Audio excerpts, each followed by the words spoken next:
Show. मैं हूँ आयशा अब्रार, एक नए दिन के साथ, बहुत सारी मुस्कुराहट के साथ और बहुत सारी अच्छी अच्छी न्यूज़ के साथ करते हैं आपको खुशामदीद। आज का जो काम की बात का टॉपिक है वो बहुत ज़्यादा इंटरेस्टिंग है। मैं चाहती हूँ सबसे पहले आपको वो बताऊँ कि चाहे अरेंज मैरिज हो चाहे लव मैरिज हो, जब हमें बहुत जल्दी होती है ना, वो कहते हैं ना जल्दी का काम शैतान का।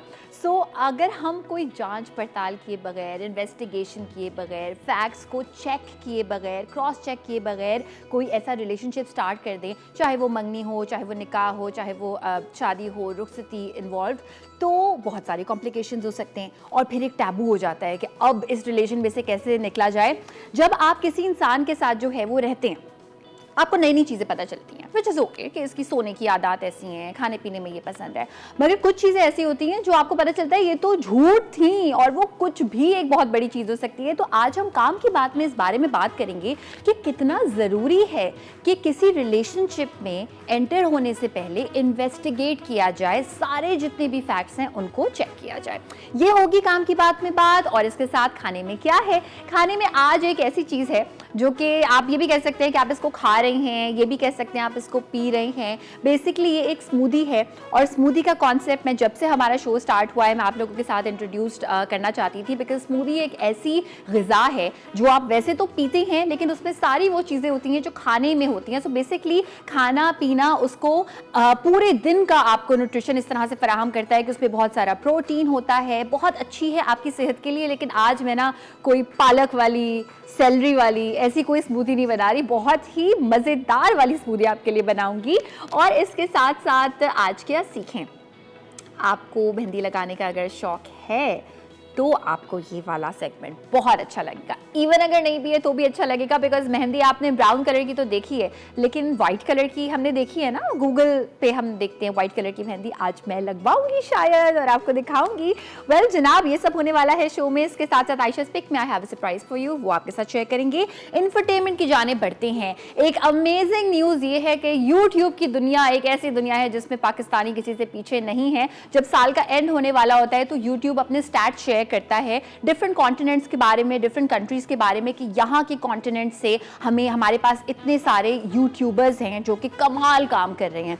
इसमें 10 ऐसे लोग हैं जो टॉप यूट्यूबर्स में आते हैं when it comes to Pakistani YouTubers. तो यूट्यूब ने इन 10 क्रिएटर्स को एक्नॉलेज किया है, अप्रिशिएट किया है, जिसमें पहले नंबर पे जो है वो है mass of the world, second number पर है डकी भाई। और सुबह सुबह इन दोनों का मैं वीडियोस देख रही थी एंड जो मुझे एक चीज़ दोनों में बहुत कॉमन लगी वो ये थी कि रॉ वीडियोज़ हैं, यानी ऐसे ही खड़ी हुई हैं, फेस नहीं धोया हुआ या कुछ खास ज़्यादा ड्रेसअप नहीं किया हुआ और ऐसी वीडियो बना ली, यानी जो हैं जैसे हैं वही दिखा रहे हैं। और दूसरी चीज़ जो मुझे बहुत ज़्यादा इनमें कॉमन लगी वो थी कंसिस्टेंसी, यानी कि इतनी वीडियोज़ हैं इनकी और इतने 2 दिन के बाद एक वीडियो, 3 दिन के बाद एक वीडियो, ये चीज़ मुझे कॉमन लगी। तीसरे हैं जिनको हर कोई जानता है, मैंने एक किसी ब्रांड के लिए एक शूट की थी और मुझे पता चला कि एजाज अंसारी कितने फेमस हैं। तो वेल जनाब, एजाज अंसारी का जो फूड सीक्रेट्स है वो। एंड 4th पे हैं सलमान नोमान, 5th पे हैं Baba food RRC, he is also really really famous and I am sure आपको पता होगा बाबा फूड्स के बारे में। एंड 6th पे हैं शाह ऑफ द वर्ल्ड। अब मुझे ऐसा लग रहा है जो ऑफ द वर्ल्ड 1 और 6 का ये पूरा गेम चल रहा है ना, अक्सर ऐसा भी होता है कि एक यूट्यूबर की फैमिली में अगर दूसरा यूट्यूबर होता है तो बहुत सारे उसको वहीं से जो है ना फॉलोअर्स मिल जाते हैं और फिर ऑफ कोर्स उसकी अपनी मेहनत, उसकी अपनी फ़ैन फॉलोइंग भी होती है।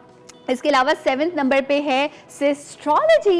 ये 2 बहनें हैं और इनकी भी जो वीडियोस हैं वो बहुत ज़्यादा मज़े की होती हैं। Their sense of humour is amazing, their timing is amazing. I am sure बहुत सारे लोग फॉलो करते हैं, स्पेशली यंगस्टर्स। और 8th नंबर पे हैं जुल्कमैन सिकंदर। 9th नंबर पे हैं मिस्टर हाउ। मिस्टर हाउ की मैं सुबह सुबह वीडियोज़ देख रही थी, इट्स वेरी इंटरेस्टिंग। उनकी आधी से ज़्यादा वीडियोज़ में ये है कि हाउ टू मेक मनी।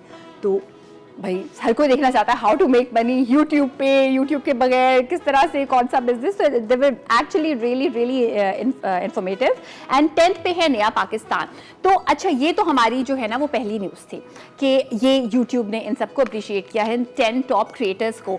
और जो नेटिजन्स हैं, नेटिजन्स हम कहते हैं हमारी इंटरनेट की ज़बान में उन लोगों को जो कि इंटरनेट इस्तेमाल करते हैं, जो कि मैं भी हूँ, आप भी हैं, हम तमाम लोग हैं जिनके हाथ में एक स्मार्टफोन होता है। नेटिजन्स ने काफ़ी शोर मचाया है कि ये क्या बात हुई, आपने उन यूट्यूबर के क्रिएटर्स को जो है वो ये चीज़ें दे दी हैं जो कि बहुत ज़्यादा क्वालिटी आपको फराहम करते हैं एंड नॉट क्वान्टिटी। तो वेल जब भी कोई दुनिया में कोई चीज़ अचीव करता है तो बहुत सारे लोग होते हैं जो कहते हैं इनको क्यों मिल गया, हमें क्यों नहीं मिला। But on that note I want to say कि थैंक गॉड बदलते हुए ज़माने के चेंजेस को हम पाकिस्तानी महसूस कर रहे हैं, एक्नॉलेज कर रहे हैं, और उसके अकॉर्डिंगली जो भी हमारा प्रोफेशन है अगर उसको मोल्ड करें तो इसमें कोई बुरी बात नहीं है कि कोई इंसान कंसिस्टेंसी के साथ मेहनत करके, अच्छी बात करके, लोगों को एंटरटेन करके अगर पैसे बना रहा है तो उसमें किसी को कोई प्रॉब्लम नहीं होनी चाहिए। आप कुछ करना चाहते हैं, आप भी स्टार्ट कर दीजिए। एंड वेल जनाब, जो हमारी सेकेंड न्यूज़ है वो भी यही है, इसी तरह की है कि आपको पता है पसूड़ी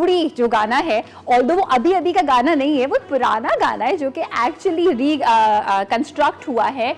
उन्होंने उस गाने को 450 मिलियन से ज़्यादा व्यूज़ मिले हैं यूट्यूब पे। It is a brilliant thing and not only that, Arijit Singh जो कि पाकिस्तानी सिंगर नहीं हैं, इंडियन सिंगर हैं, मगर उन्होंने जब ये गाना अपने कॉन्सर्ट पे गाया तो उससे बहुत सारे लोगों ने ये बोला कि this is the harmony, this is the love that we always want, कि क्रॉस बॉर्डर्स जितनी भी कंट्रीज़ हैं जब वो इस तरह से एक दूसरे के आर्ट को अप्रिशिएट करती हैं, वहाँ के बड़े बड़े आर्टिस्ट, तो बहुत ज़्यादा खुशी होती है।